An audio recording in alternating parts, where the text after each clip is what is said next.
Hey everybody, Horseman here, and today I'm gonna just show a brief video on some of the changes that were made to Enhancement Shaman.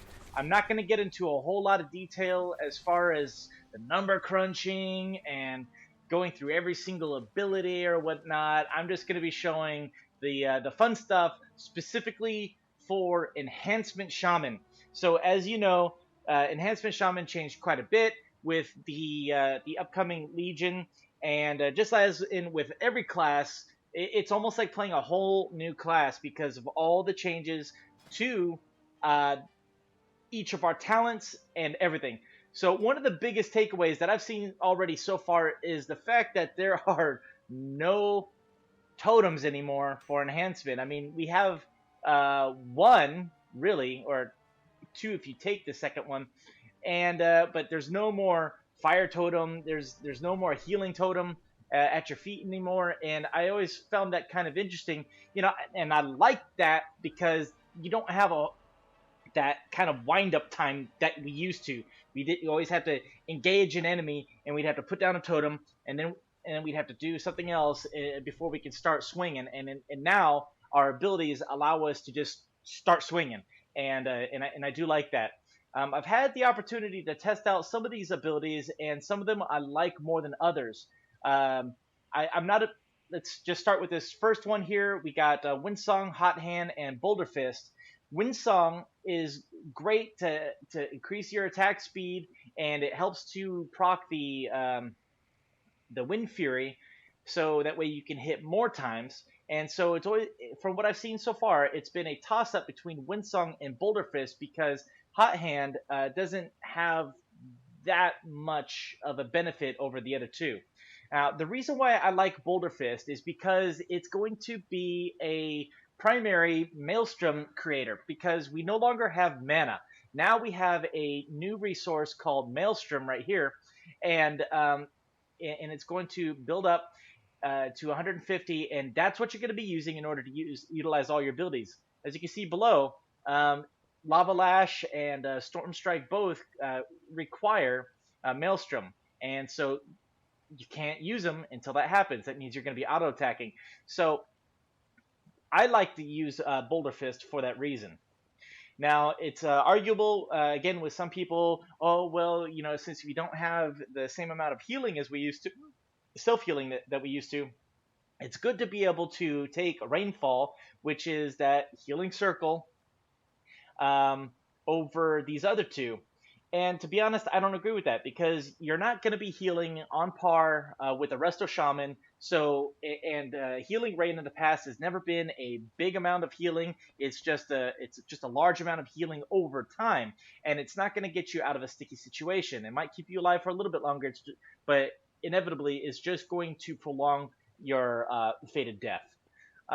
What I do like, though, is the Pharaoh Lunge, and I'm just going to go ahead and select it. The reason why I like this is because, much like Heroic Charge for the Warrior, this is an ability where from a distance you automatically turn it into your Spirit Wolf and you charge towards the enemy, and that is great. It gives you a heads up, it generates some Maelstrom, it does a little bit of a CC on the character, not for very long, and it's a good introductory attack. Windrush Totem grants all allies who pass within 10 yards a 60% increased movement speed, which is great. It's just like that one other ability from the Druids. Oh my goodness, I forgot the name of it, but they did that roar that can allow all raid members to run a little bit faster for a little while. Yeah, I'm sorry, I never really played Druid. Okay, on the 45, we have Lightning Surge Totem, Earth Grab Totem, and Voodoo Totem. Now, these two would be great for PvP, and Earth Grab would be good in both situations, both PvP and PvE, because it does root your enemies for a little while to help you get away. Voodoo Totem is great in both, in my opinion, because you're probably not going to be using it quite as often. It just, you throw down your totem, and then it just hexes everything that's around. What I do like is Lightning Surge Totem, because of the fact that it is a nice totem that can be put down. It has a large area of effect, and it just has a minor counter. So let's go ahead and take a look at that real quick. So Before, whenever you use Lightning Totem, it didn't give you that circle to show you how far this would go. And just like the other one, though, it does have a couple of seconds counter, but it is much faster than it used to be. Prior to this patch, it was a significant timer, and you had to time it pretty well in order for it to come into use. Now, I mean, there are times where in pre-patch that I would throw down the lightning totem and I would end up killing everything, or everything would be getting out of the way before that totem went off. So the fact that it does have the ability to go off a little bit faster is quite nice. In the next one, we have your typical lightning shield, ancestral swiftness, and hailstorm. Now, what's nice, this one's kind of a toss-up too. I've seen people take lightning shield, and I've also seen people take ancestral swiftness. And the main reason for ancestral swiftness is now it is a passive, and it just increases your haste by 10%. And one thing that is nice for Enhancement Shaman is to be able to attack faster, to get more procs on that Wind Fury, to do more damage over time. Whereas the Lightning Shield still does pretty much the same thing. Is you're going to do a little bit of damage if you get hit, but in a perfect world, you're not going to be getting hit with the melee unless you're just doing questing. So in my opinion, as opposed to Hailstorm, I do believe that Ancestral Swiftness is going to be the go-to ability here. Frost Panels enhances your weapon's damage, causing each of your weapon attacks to also deal 1990 frost damage. That's great. It is, but I think we're going to get more benefit out of this one. Okay, so then we have Tempest, Overcharge, and Overpowered Stormlash. This one is a hard toss-up here. So let's look at them real quick. Stormbringer now affects the next two Storm Strikes. This was not something that I wanted to choose. Overcharge, it does more damage, but increases the cooldown. And this one spreads to an additional target. So yeah, this one's a little bit tough. If I had to choose,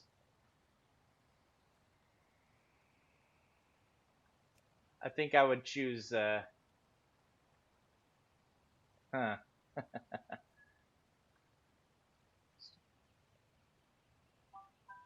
this one's kind of tough.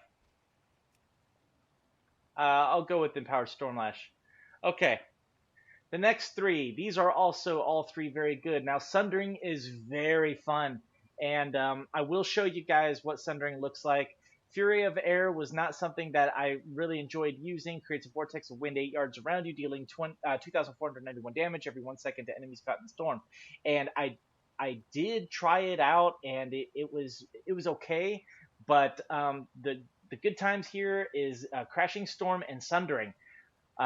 Just as a brief explanation, Sundering, you hit the ground, it creates a crack in the ground, spikes come up on either side, and it splits the group just a few meters apart, not too bad. And from what I've seen, they all get back together real quick. But the big thing there is that it dazes and confuses everything there. It puts a little bit of a stun on them, so it's a good CC.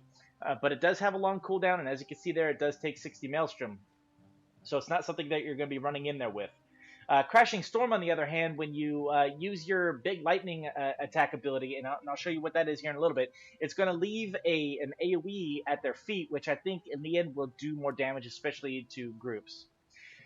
For the level 100, I was very sad to see that I had to choose between Ascendance and anything else. Ascendance was always an ability that I enjoyed using. It was a great ability. You turn into an air elemental, and you just do increased amount of damage, more procs to your Wind Fury, and your Storm Strike turns into a ranged attack, and it was just an overall great ability, and that hasn't changed. It's still very good, but we have other options now that might benefit you. Boulder Fist also enhances your weapon, increasing your agility by 8% for 10 seconds, or you can summon an Earthen Spike under an enemy, dealing 44,398 physical damage, and increasing physical and nature damage you deal to the target by 10%. Being that I took Boulder Fist, I would say that Landslide would be an overall better choice here, so I'm just going to go ahead and stick with that for right now. Alright, now the fun part, trying to get everything in order. So, Lunge Strike, I'm going to go ahead and put up there. That's going to be my generator. That one's already down there. That's a passive, passive, passive, passive. All right. So, looking at our abilities, things have changed quite a bit. We still have some returning abilities, but for the most part, many of them have already changed. Crash Lightning, that's the one I was talking about that's going to leave an AoE. So I'm going to put that here for right now. I can't use it, as you can see, because it requires Maelstrom in order to use. Flame Tongue, Feral Spirit. I love the fact that those returned. I love Feral Spirit. Astral Shift. Astral Recall's right there. Oops, nope, don't do that.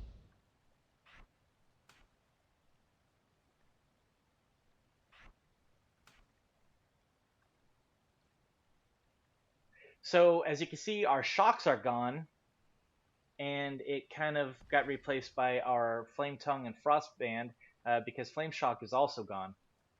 And as you can see here, no totems. The only heal that we really have is this self-heal, and that's okay.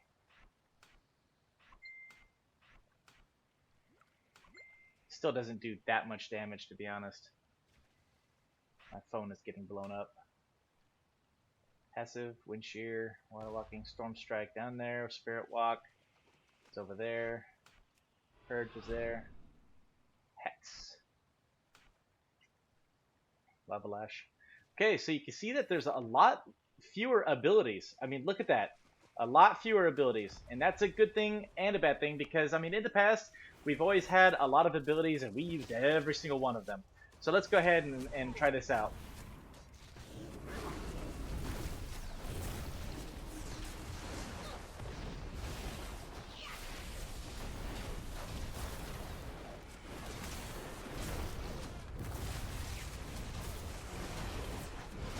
Beautiful.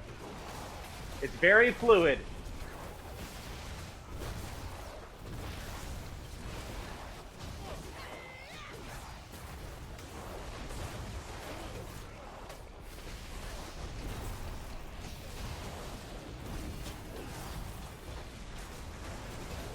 All right. So again, that's what our abilities look like, and I said I wanted to show you what it would look like to be able to change it from Crashing Storm to Sundering. So let me go ahead and do that.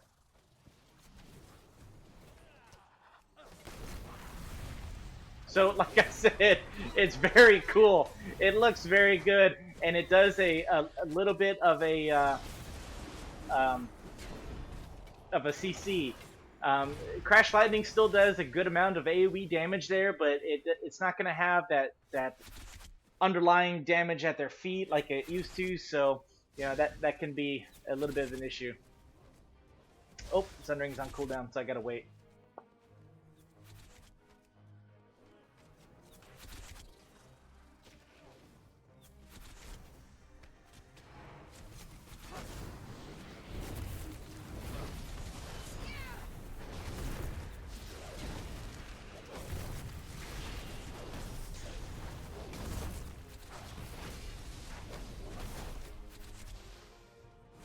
Alright, so I changed to Wind Song, and just to show you guys real quick how that works, and then I'm going to change to Fury the Air so you can see that real big thing.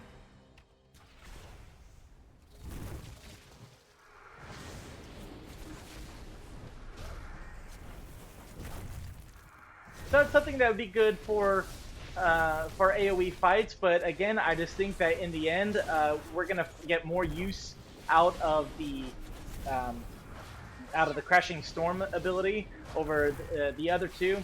It's one thing that Blizz has been saying is that our abilities are going to be tuned more for the exact situation, which is why they're saying it should be easier to switch out our abilities. I mean, you've seen here that I no longer need reagents in order to change out my abilities, but if you're outside of a rested area, you can't change your abilities. At least that's what I've seen so far.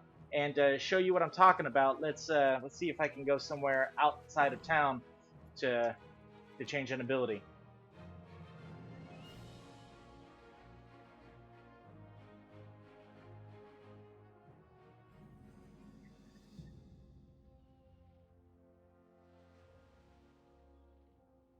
All right, so now I'm away from town, and I'm just gonna go ahead and do the same thing. I'm gonna change up my abilities, but as you can see here, I must be in a rest area to change the talents.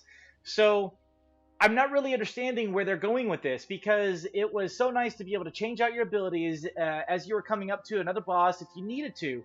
And I mean, they were kind of preaching that it was going to be a lot easier for people to do this.